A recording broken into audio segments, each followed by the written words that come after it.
Hey, football fans, welcome back to another episode of Lions Latest, the show where we talk about the greatest team in the NFL, the Detroit Lions.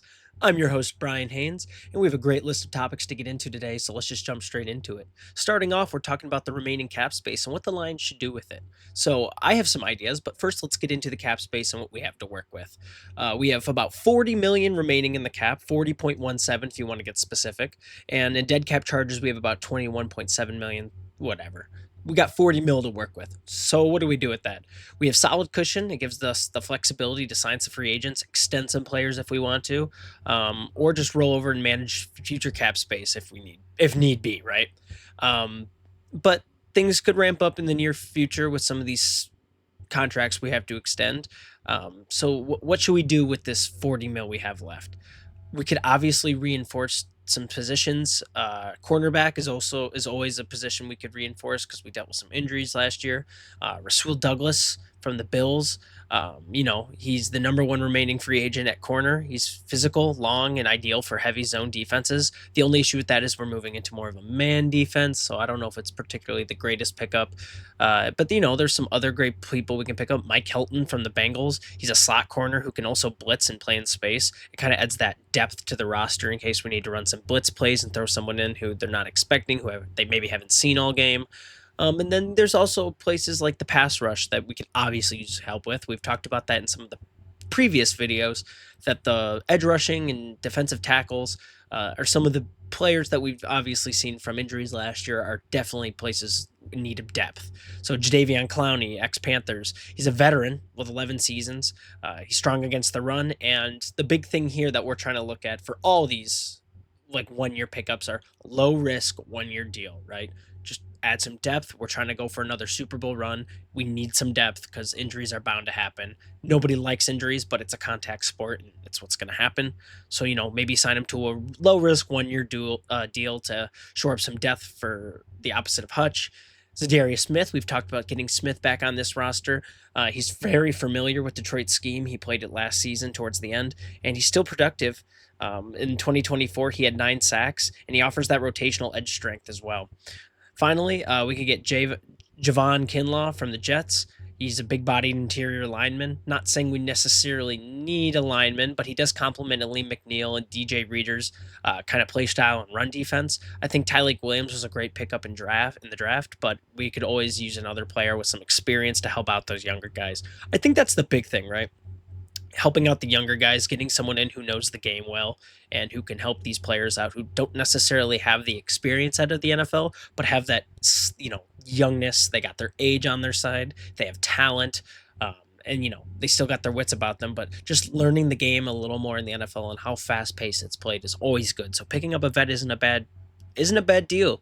And you pick them up for that 1 year, like I said, low risk deal. Why not, right? We have some cap space to work with. But then we talk about wide receivers. Tim Patrick, I think we should absolutely go back and get. Great last year. He was just that, filler for that third wide receiver position, but he absolutely played like he wanted to keep it. And I think he'd be a great addition just to keep him along, right? We're definitely going to need some more receivers in the future if one of our guys get injured. Lions fans, knock on wood, right? But he could absolutely just be that guy that we bring in. He's shown what he can do on our team, and I think he can continue to produce even more if you keep him on the roster for a whole season. So with that being said, the Lions can mix and match with some veteran starters and a couple of versatile depth pieces. I think, grabbing a veteran corner here like we did with DJ Reed, I think we already grabbed him, so we don't got to worry about that. But then grabbing a pass rush specialist should definitely be something that we keep our mind on. And hopefully Brad sees that and maybe makes a move. Or, we just keep that cap space and move on to next year. You never know. I think either or is a great pick, and we'll just have to see what the front office does. So with that being said, let's get straight into our second topic. Our second topic today is picks to look at for 2026. Now, I know we're just still getting over the draft that we had this year, but why not look in the future and see what the Lions could do with the next pick, right? With the next 2026 draft. I think there are some definite players to look at and some positions that we will need depth filling, considering that some of our biggest players are either getting older or, like I said previously, that the depth just isn't where it needs to be for that position at the moment. We got positions like safety, O-line, receiver, edge rusher. We've been saying that a lot, but I think those are some of the biggest concerns right now going into the next season, whether or not some guys are going to be injured or retire. Decker with being one of those big names. So who do we do? Who do we fill in for those roles? First off, I think safety Caleb Downs from Ohio State is a big name to look at. He's a strong 20. He had a strong 2024 season. He recorded 82 total tackles, 2 interceptions, 8 pass deflections, including 6 pass breakups, and had zero point 0.5 sacks according to the Ohio State Athletics. He also returned 6 punts for 16.3 yard average, including a 79-yard touchdown return. And in his freshman year at Alabama, he was named the SEC Freshman of the Year. Bang. Great pick right there. Is it going to be around for when we get our pick? I guess it just decides on what kind of season we have. But I think these are guys we need to start looking at now, right? Safety, we got 2 great safeties, Brian Branch and Kirby Joseph. But we need some depth, right? What happens when Kirby Joseph gets a little older? I know we just signed him to that deal, but it's always good noting that when you have hard-hitting safeties, a lot of the time there's a good chance they might get injured. It's always good to have that backup guy or someone who can also just play a little out of position. And I think especially with a dude who can return punts, playing out of position isn't necessarily out of his wheelhouse. So let's look at safety Caleb Downs from Ohio State. I think he'd be a great addition to that secondary. Let's talk about offensive line. Offensive line's the big one, right? We had Ragnow leave this year. We're worrying about Decker getting older, and Graham Glasgow's retiring, but he kind of had one of those underwhelming seasons for his standards this past season. So who do we throw in to make sure this O-line doesn't dwindle away and stays as strong as it should be and it has been? I think offensive tackle Caden Proctor from Alabama is definitely a guy to look at. In his freshman year, 2023, he started every game at left tackle and was recognized for his performance, including opening holes for significant rushing yards. Well, that's so great. We have a fantastic running back duo. Why not get someone whose specialty is to open up holes for running backs? Just saying. The downside of this, of course, is he faced criticism for his pass protection. He had a high number of sacks at 12, but then in the new season, his sophomore year, he significantly improved, only allowing 2 sacks across the 304 pass blocking snaps that he took. So, there's some questions whether or not he's going to protect Goff as well as he opens up holes for Gibbs and Montgomery, but it's a new season for him this year. We're going to really see what he does and how he develops. I think watching him closely this year is going to be the decision maker. And then, once he gets into the NFL, obviously he's either going to improve or stay the way he is. With the right team, he could absolutely be just a dog and just dominate.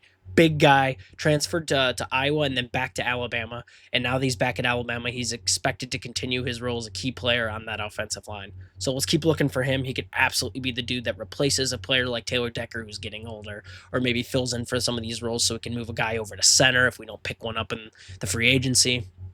Just saying, he's got some issues, but every player's got issues here and there. I think he's a great prospect, and let's keep an eye on him for this season to see what he does.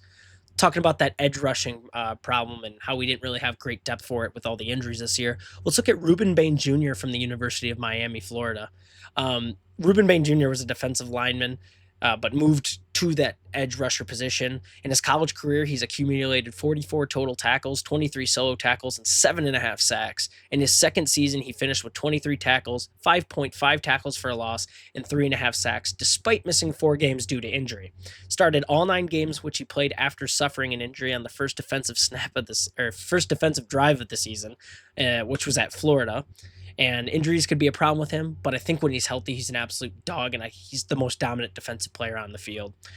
He just gets it. He's fast, nimble, and he's just a strength. He's a force of nature. But of course, the worry here is injuries. He got injured quite a few times last season, and it was a big letdown, right? He was really, really good and productive when he was going, but when he got injured, all of a sudden there were these holes opening up, and like we saw last season, having those edge rushers who are really good when they're good, but if they get injured and they're out for the whole season, it puts us in a pickle. So I think he could be a great player. We keep him healthy. We put him against maybe just as a depth piece, maybe get him to that next level. I think he's another player we got to absolutely keep our eyes on. Moving over to our last player I want to touch on is wide receiver Antonio Williams from Clemson. He amassed 1,732 receiving yards and 17 touchdowns on 153 receptions in his 33-game career. He had 28 starts, but he's also contributed 109 rushing yards and a touchdown on 12 carries. Additionally, he's recorded 307 yards on 35 punt returns and has a 3-for-3 passing record for 68 yards on a touchdown. Talk about an all-purpose guy, folks. He's 20 years old, 190 pounds, and 5'11", so he's a smaller guy, but stats don't lie. This would be a great receiving piece, right? Maybe if our guys don't work out this year that we grabbed in receiver, he comes up and just is that next step, adds a huge amount of depth to our receiving core that we were kind of lacking last year. Grabbed a little bit this year, but nothing's certain. So keep looking at him. I think he's a great player. Watch the tape.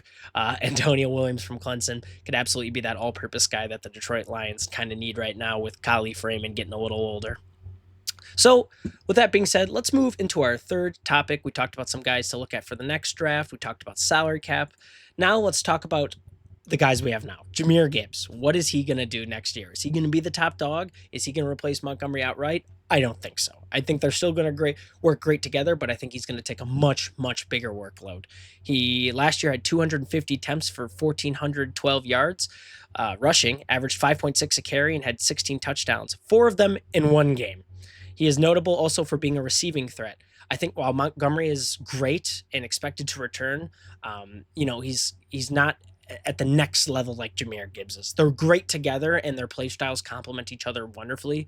Montgomery is a red zone nightmare for defenses, a tough runner all around, and a tackle breaker. Gibbs kind of does this as well, though. We've seen what he can do solo, right? After the injury in Buffalo, we saw Gibbs come out the next week and the next week after that and just be fantastic on his own. So I think Montgomery's absolutely going to be there to still help with the workload, but I think Gibbs is going to take a huge jump this year. He finished top number 5 in rushing last year, but I think with that bigger workload, he could absolutely go top 3 or number 1 if he can compete with Saquon, right? I think this season's just going to be the shower of what he can do in the future, and fantasy owners should be keeping a close eye on Jahmyr Gibbs for this fantasy draft. I think, in my opinion, Jahmyr Gibbs is going to be top dog for our team, and there's a big possibility he could be top dog in the NFL next year. So let's quickly move on to our fourth topic, players to back up Jared Goff this season. So who do we got? Who are we looking at, right? Jared Goff. Fantastic that he was not injured in the last few seasons, right? Keep knocking on wood, Lions fans, because we're not allowed to have nice things. We all know this. But who's going to back him up? Who's going to help him out if that unfortunately does happen? Hendon Hooker has been our second year guy. He's drafted in the 3rd round of the 2023 draft, and he's got a lot of potential, but needs to keep showing that development. And we haven't really seen that big burst of development from him yet. I was really excited when we got him, and I thought he was going to take this huge jump, but Goff hasn't given him the chance to really go in and do anything. And when he is in there for garbage time, we don't see anything crazy from him that often, I will say. So Hendon Hooker, might be time to look past Hendon Hooker. We have Kyle Allen, who's a veteran and signed to provide competition for the backup spot, trying to edge on, or encourage these younger guys to take that next step. He has experience starting for multiple teams, but I don't necessarily see him starting for us ever.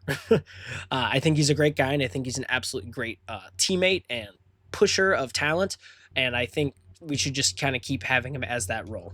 I do know, notably, that the Lions brought in Zach Wilson as a potential backup option. He has the connection with our new offensive coordinator, Jim Morton. That's a big factor to take into account. And then Carson Wentz is still a potential option. I think he's still the best free agent quarterback remaining. I don't know what we do there. Maybe we look forward into the draft for a new quarterback. I think Goff is still great. I think he's still necessarily in his prime, and we've signed him to that deal. So I don't think it's too late to start looking for quarterbacks. I don't think it's too early to start looking for new quarterbacks, but maybe get that room a little expanded and have some guys in who are ready to take that next step up, and then possibly just use them. We can use them as trading options. Who knows, right? There's a lot of potential right now for Detroit in the quarterback game, some of those other positions.